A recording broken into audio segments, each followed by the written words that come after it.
ওই দিকটাতে হচ্ছে গাঁদা ফুল, আর এই যে সামনের দিকটা দেখুন সবুজ, এই সবুজের যেমন তেমন হলুদের একটা সমারোহ। এটা হচ্ছে শস্য ক্ষেত, এই শস্য ক্ষেতটার মধ্যে এসছি আমরা।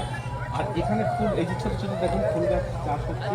এই গাংনাপুর মানে ফুলের চাষ, এখানে যেমন গাঁদা ফুল হয় তেমন রজনীগন্ধা ফুল হয়, আর হচ্ছে বিভিন্ন চাষ তো হয়। আর শস্য ক্ষেতের এই শস্য ফুলটি অপূর্ব সুন্দর হয়ে আছে, দেখুন শস্য ফুল অদ্ভুত। এই প্রাকৃতিক সৌন্দর্যের মধ্যে একদম তালতলা রাস্তাতেই হচ্ছে রয়েছে এই শস্য ক্ষেত। আমরা এই অপূর্ব এই প্রাকৃতিক সৌন্দর্য আপনি কিন্তু পাবেন।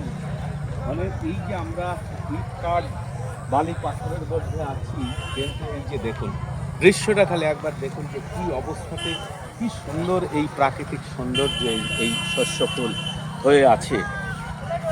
আমরা যারা একটু মফস্বল এরিয়াতে থাকি তাদের তো এই জাতীয় যে দৃশ্য, সেই দৃশ্য থেকে বঞ্চিত হই, এই শুদ্ধতা থেকে বঞ্চিত হই। আর দেখতে থাকুন কি সুন্দর অপূর্ব এই প্রাকৃতিক সৌন্দর্য।